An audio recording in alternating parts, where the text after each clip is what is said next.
Hi everyone. Today I have got a very special guest who has just turned 59. He's an executive in the entertainment and technology sector, an industry where he has worked for 30 years. He's a grandfather to three beautiful grandkids and wanting to leave a legacy for them. And plus, be the role model so that they can learn from his actions and the lessons. He's a very hands-on property investor with a decent property portfolio of six properties across three estates in Australia, and a value close of $5.5 million. So let me welcome Tom. Hi, Sanjeev. How you doing? Very good. Now, thanks for your time, Tom, today. No, you're welcome. So now I thought, your journey has been very inspirational, Tom, and I'm sure a lot of people can take one or two things and learn and implement in their life. So I thought I'll start with So yeah, Tom, if you can tell about yourself, who you are, what's happening in life. Yeah, well, I think, Sanjeev, you've already introduced me. So I'm a grandfather of three beautiful children who live in regional Australia. I work in the entertainment space, have done for a little over 30 years, which I really enjoy. Turned 59 10 days ago, give or take. And I'm enjoying life, looking forward to what the future holds. Don't have any particular retirement plans, not yet anyway. So yeah, look, life is good. So, no, thank you, Tom. So you live in Sydney. Now I know you're 59. You always look forward to the life. Whenever we have a chat, I enjoy talking to you. And being a client, of course, we have been closely working from now more than a little over a year. So I know, last 1 year, you have gone and bought four investment properties as well. But where it all started, Tom, like for you, why you investing? Because sometimes I talk to a lot of people, they are in their late 40s or early 50s, and they say, hey, Sanjeev, I'm late, should I still invest in property and all? But now look at you, you've gone bought four properties, and I'm sure now we are looking to buy another one next month, pretty much, Um, so where did it all started and what are you doing? So do you want to get into that? Yeah, look, well, to be honest with you, Sanjeev, and I don't think I've shared this with you previously. I bought my first investment property. Geez, it would have been in the early 90s. I bought an investment property in a suburb called Ryde, and I sold it after about 4 or 5 years. Did really well out of it. Bought it for 200 and something thousand. Sold it for a little over 500. That's probably the biggest regret in my life, and the reason not the biggest regret in my life, but from an investment point of view, that property sold last year for $1.8 million.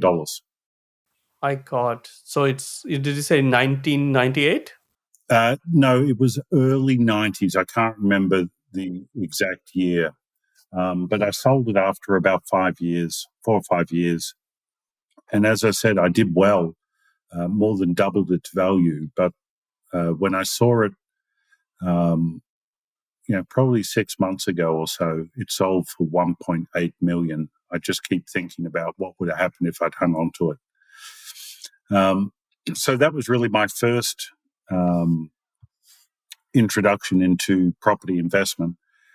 And then I just got busy with life and focused on career and family and those type of things. And it was maybe 5 years ago, give or take, that my partner and I decided to buy an investment property up on the Central Coast, which we did.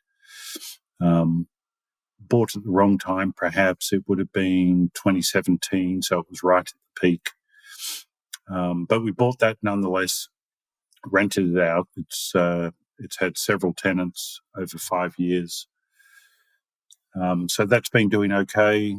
And it was really, with everything happening with COVID and, I'm not a spring chicken anymore. I'm 59. And whilst I deny thinking about retirement, somewhere in the back of my mind, it's there. So we decided that it was time to grow the investment portfolio. It was time to really get into it, focus.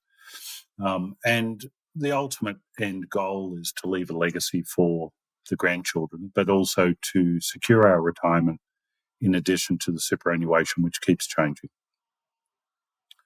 So that was really the reason for getting into it. Yes, we bought 4 last year.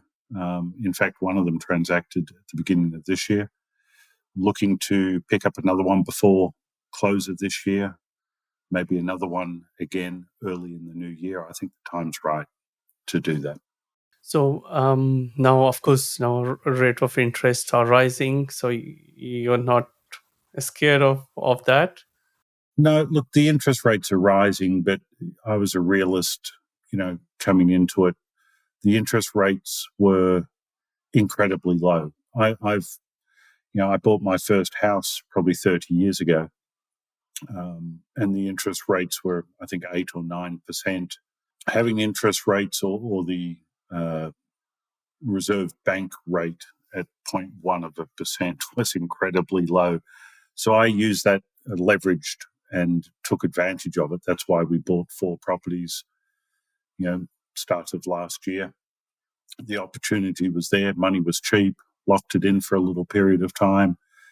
I've built a buffer against those so that when they come out of fixed and move over to variable, I'm covered. But it is what it is. Interest rates go up, they go down. That's life. Rents are also going up. So I'm still very confident.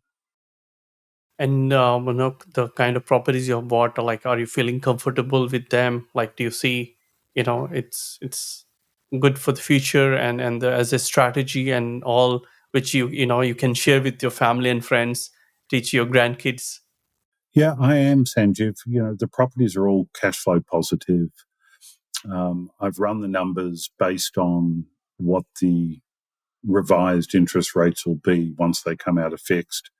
And they're still, for the most part, positive or, let's say, neutral. Overall, the portfolio will be positive.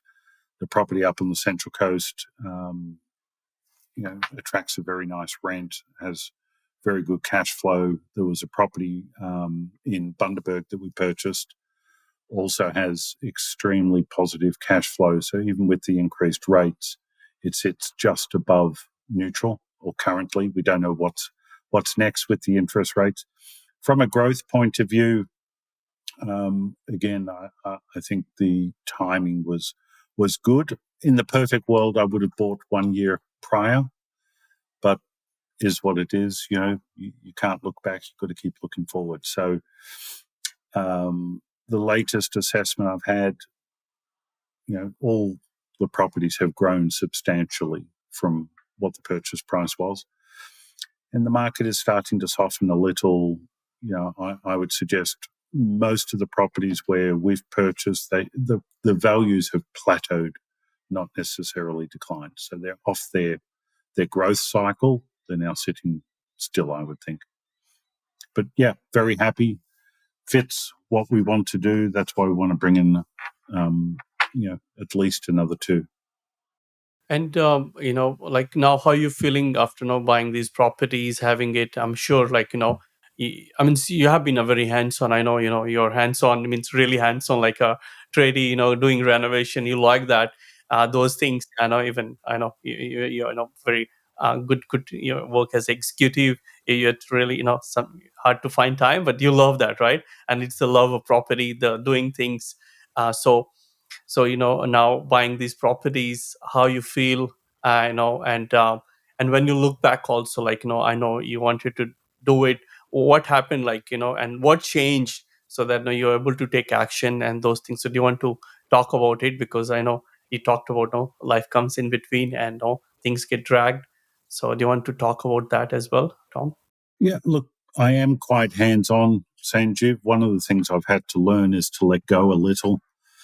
So the property up on the Central Coast that Crystal and I bought 5 years ago, I was very hands-on. We actually lived up on the Central Coast for a while. So if anything was wrong with the property, and being the hands-on sort of person, DIY guy that I am, I would go around and fix it. But I am starting to let go now. and let the agents do what they do best. So something happens, minor repairs are required. I let the experts go in and do what they do. Otherwise, from a hands-on point of view, I'm hands-on, I guess, in terms of monitoring the portfolio, doing valuations, keeping on in touch with the banks, excuse me, in regards to, am I getting the best rates? Do I have the best structure and loan products and so on? So it's more hands-on in that respect. There are two properties I've never seen. Will I ever see them? I don't know. I don't have any particular plans to visit. And then two properties in regional New South Wales, which you helped me with. I've seen both of them, but I'm not as hands-on as I was with the property in the Central Coast. How I got into it, Sanjeev, it was really just a wake-up call for me. You get to a particular point where you realise, well, retirement is inevitable. It will come. And as you said, I've got 3 beautiful grandchildren. So it just got to a point where I realised I needed to secure my future. I'm not one of those people that want to rely on government handouts, and even the superannuation changes every other day. They're now talking about other policy changes in superannuation, potentially taxing superannuation. So it confirms to me that the idea of buying into investment properties and securing my own future was the right strategy. And that's why I'm going to keep going. And how this all came into it, right? Because I always get curious into how that triggered. Like, of course, you thought then getting into my retirement and living the legacy, but what was going inside? Like, what kicked off? What was for you? Yeah, Sanjeev, it's not like I just woke up one morning, had an epiphany, and decided I need to buy investment property. But I was watching my superannuation. I sort of monitored that occasionally and just looking at the growth, and it was okay. But it was just a sudden realization that Crystal and I have a particular lifestyle choice for when we retire, the things that we want to do, including traveling and spending time with the family. She's got family overseas. My family is here in Australia, but regional. So it was just a realization of the things that we wanted to do and the things we wanted to achieve in those years, and realizing that we weren't really prepared for it. We hadn't set ourselves up financially to be able to do those things. And property, from my past experience 30 odd years ago, with that property in Ryde that still hurts me, sold for $1.8 million several months ago. Just thinking back on those sorts of successful things in the past just made me realize that it was time to get back into it, albeit late. Yeah, no, I think it's just seeing those how and that's why we all know property is a long term game. It's how long you in the game rather than timing the market. I mean, time has always been good, right? 30 years ago when you bought your ride, and no, last year or this year, and I'm sure it'll be next year and coming years. So now that's good, Tom. Now you're buying interest rate and all those properties, as you said, 2 properties you have not seen, and probably you don't know when you're gonna see them. So what's your mindset around that? Or like sometimes do you feel scared? Because I see a lot of people say, hey, I'm gonna buy interest rate, even though people are buying left, right, center interest rates. But like was it a easy transition for you, or it was like it took some time to digest the Yeah. concept of buying? Look, to be honest with you, Sanjeev, and you were there with me at the time. Well, not physically with me, but the first purchase sight unseen was challenging, to put it nicely.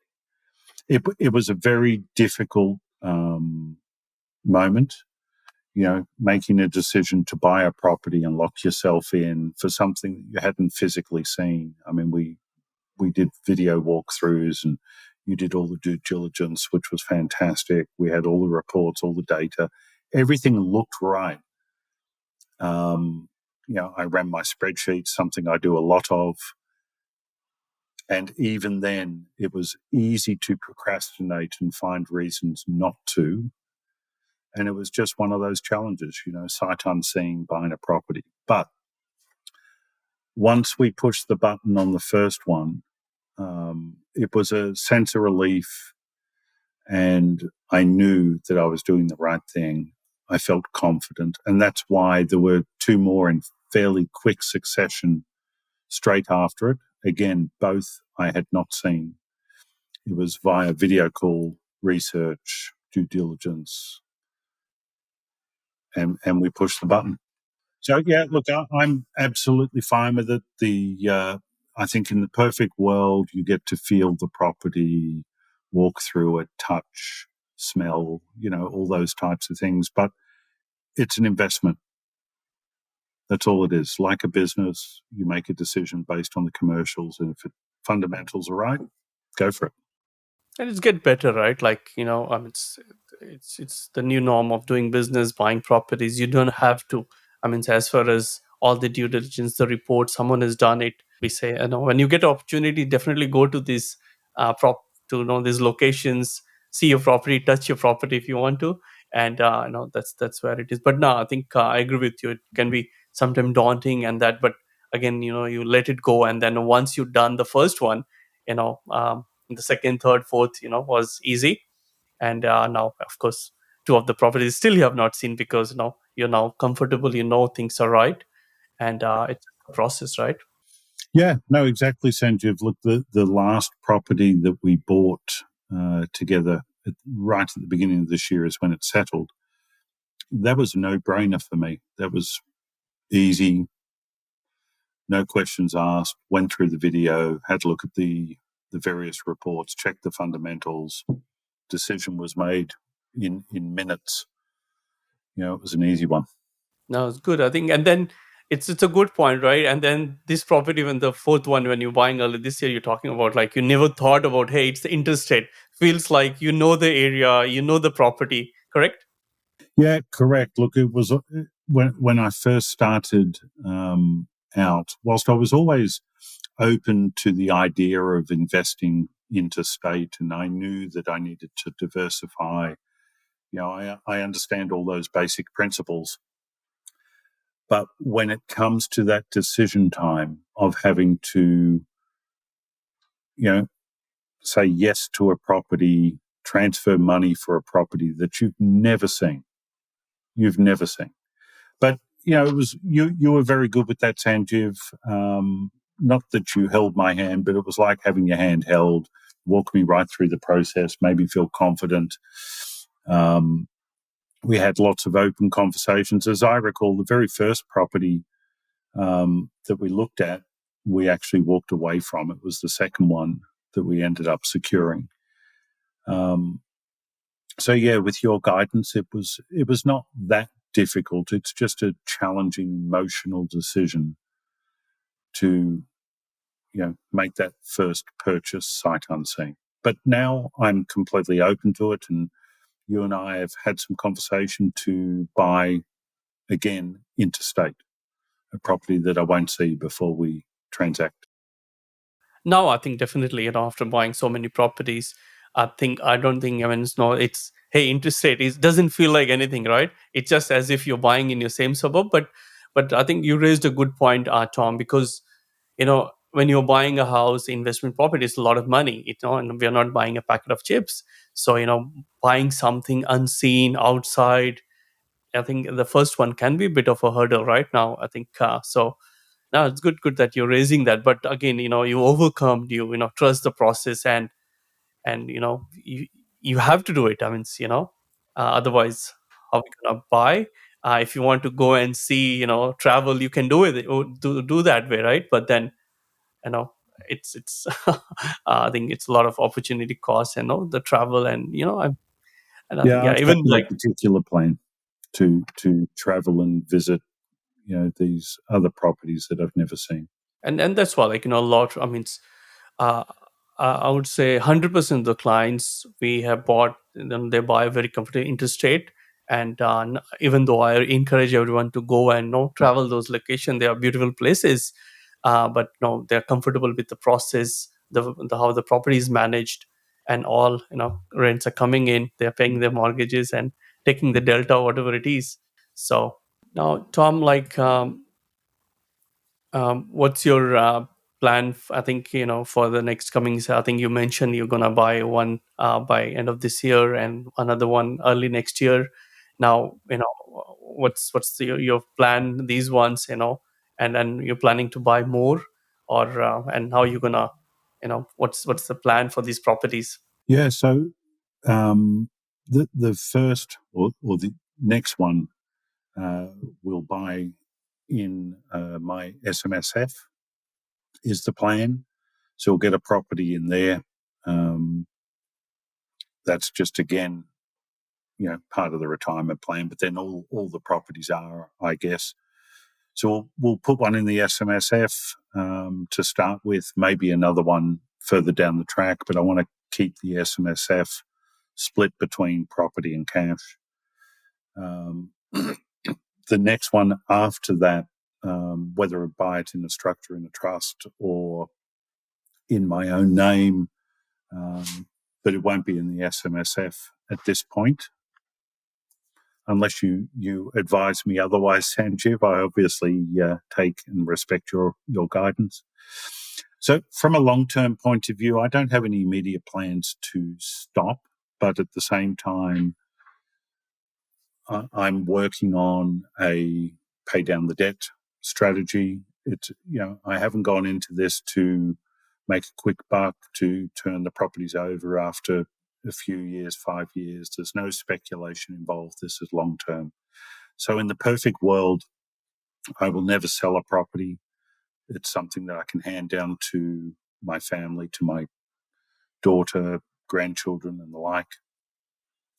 Um, so, I'm still sort of working that ultimate plan through, how that works when in 5, 10, 15, whenever it is, when I stop working, what does that look like? Um, so I'm still working that through, but I'm open to more. My ultimate goal is 10 as a minimum. Now that's good, and you're planning not to sell them in the idle world and pass this legacy in the whole property portfolio to your next generation. Ultimately, that is the plan. It's just mapping out which you and I'll work through together, obviously, but it's mapping out what that portfolio looks like when I don't have income other than the rents, so to speak. So that's just part of the process, I guess. So whenever that time is, what does that look like? Does it mean sell one or two, pay off the balance? Not sure yet. Haven't made a firm decision. And it's a good why also, Tom, and that's inspires your why to me as well. Like, hey, like, because I know it literally you can retire now, live a comfortable life without doing any of these things, but you're pushing yourself, and hey, I want something better because Tom, like, our the entire lifespan, A and B is fixed. We get birth and we're all gonna die one day, right? But what we do in between, and how we do it, that's the main driver. And you're like pushing and saying, hey, I just don't want to just live my life comfortable. I want to do something. And that's where they say, when you have a strong why which is not attached to yourself, and in your case it's the grandkids, the next generation. And that's why they say you get more energy, and of course on the way we do well for us, which is your retirement. So now, I think it's definitely, I'm sure it will help a lot of people to relate and understand the value of a strong why. So thank you again, Tom, for sharing that. So now, going back, like, say you started buying, I know, on the process when you had to leverage. Initially you had, as you said, like, I'm hands on, I love to do things. And then no, I learned, like, I need to let it go and get things done by other professionals. And that's where no, you, I think, interviewed a lot of buyer agents to help you with your journey, right? So what was that mindset, and what how that kicked in? So do you want to talk quickly on that as well, Tom? Yeah, look, the decision around buyer's agents, I listen to a lot of podcasts, various ones, no one in particular, although I have some favorites. And this was before I sort of really ramped up. I already had the property on the Central Coast. I bought that myself, didn't use a buyer's agent, although I wish I had. So when we decided that it was time to bring on some properties and build the portfolio with a view to look after our family, both Crystal, my partner's, and mine.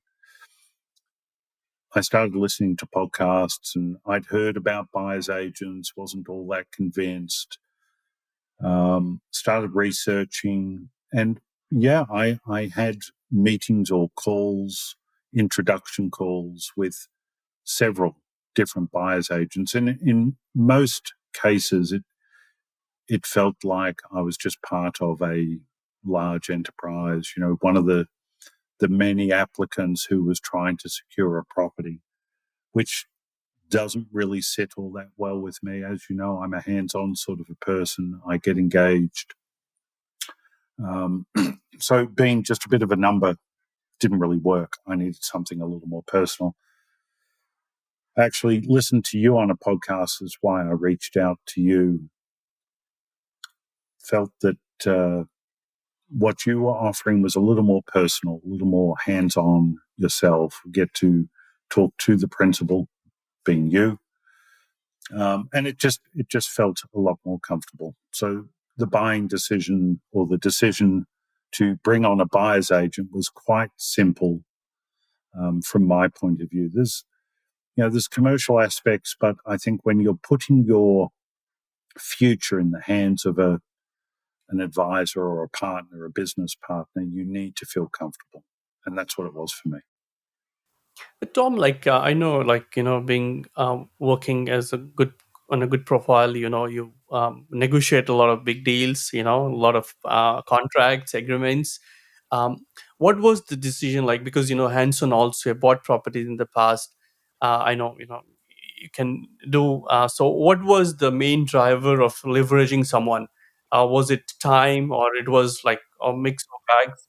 That's simple, Sanjeev. That it became very apparent to me that um, my number one asset, apart from my grandchildren, of course, my top asset is what I do in my professional life. That's my asset. And I realized that I was time poor. Business is strong. I'm constantly engaged with people overseas, here on the ground in Australia. So knowing that I was time poor and didn't have the time to focus, and also I'm not the expert in property, that's for people like yourself. So I realized the only way I was going to be successful in building a property portfolio was to call in the experts. That's good. Um, Now, Tom, what some of the key lessons you would share or advise someone who is now starting their journey, or either they're young or they think, oh, early 50s and I'm too old to invest in property. Yeah. So, couple of things you have to say on that? Well, look, the people who are closer to my age, I guess, you know, they all have their reasons for wanting to, or their concerns to not proceed. And everyone has individual financial circumstances, goals, the whys, as you rightly said. My regret is I didn't do it sooner, but I don't regret starting late either. I think the way it seems to be working, it literally looks after itself. Sure, I engage with the agents occasionally. Minor repairs might be required, or I get an inspection, but it doesn't take up a lot of my time. It seems to be quite a nice, um, passive is not the right word, but a nice investment that sort of works in the background. I spend several hours a month looking at the portfolio in terms of the management of the portfolio. I spend a lot more time looking at other opportunities within property. For someone in their younger, probably the sort of age I was when I bought that property in Ryde, I believe if you can afford to do it sooner rather than later. And of course, if you're in your 30s, then you've got a lot of the hold time in front of you, right? So in your 30s, hold it for 30 years. You'll do very, very nicely with the compounding growth, obviously. So look, my advice to anyone is don't be scared to jump in late. I don't believe it's ever really too late. And for those who are younger, if you can afford to do it, do it. Do it sooner rather than later. And I think right now, Sanjeev, maybe we're at the bottom of the market, maybe we're not at the bottom of the market, but the peak of the decline, I would suggest, is behind us. So for me, the timing is perfect. Yeah, and Tom, timing has been always best, right? Like, you bought your first ride 30 years ago, more or less, or last year, or when I started. And I'm sure, in the coming, so there's always a market, right? Like, sometime, you, of course, you need to learn and know the market and the strategies and what is good and bad. But there's always opportunities, and we just have to know the opportunity and buy the right one. Yeah, definitely, Sanjeev. The media are very good at creating a negative sentiment. So if you read the media headlines, house prices are plummeting, the world is falling apart, the whole thing. But I very quickly realized there are markets within markets. And when you read the news and they're talking about all the doom and gloom and the whole market falling apart, but then when you do some research and you see areas, be it Perth or southeast Queensland, that are still growing, even though the media are talking it all down. Adelaide is a perfect example. That was still increasing, still growing, whilst the media were talking about all the decline in the market. So with the right research, there is always opportunity, even in bad markets. So I'm optimistic. I'm looking forward to the next one. Totally agree, Tom. No, thank you so much, Tom. I think, for your time today. So have a good day, and yeah, we'll talk soon, Tom. Thank you, Sanjeev. It's been good talking to you. We'll speak again soon. Thank you so much for tuning in today. Hope you enjoyed and learned something new from this episode.